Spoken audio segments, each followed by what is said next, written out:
I'm Isaac Carroll, and I did my Explore One project on electric cars.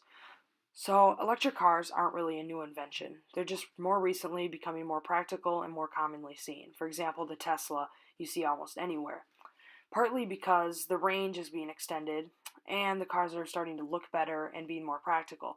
For example, a smart car isn't very practical because it can only hold one or two really small people, and it can't really go that far.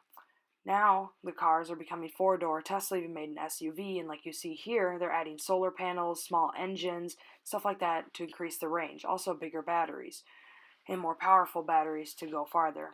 So also they're adding supercharging stations, as they're called, well, what Tesla calls them, and you can be able to charge your car in a matter of hours to go 300 or 200 miles. So they're starting to come up more frequently, so almost like electric car gas stations. But what really are the pros and cons of an electric to a gas car? A gas car, I mean, you can just plug in a gas thing and you're ready to go in about 5 minutes, and you can go as far as you want until you find another gas station. But electric cars, the supercharging stations aren't very common because not very many people have electric cars. But one of the major benefits of having an electric car, besides being super fast accelerating and super quiet versus a gas car, is they're super good for the environment.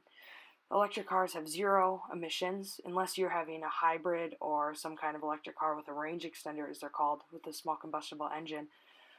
They're super green, but one of the arguments that people make about electric cars is if everybody had an electric car, we'd need more energy. And one way we get most of our energy is we burn coal, which is super bad for the environment.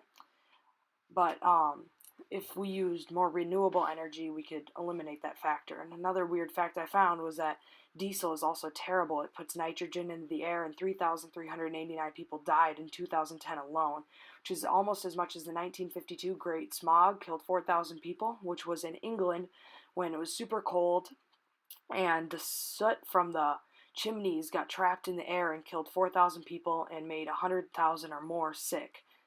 So that was my presentation. Thank you for watching, and here are my sources.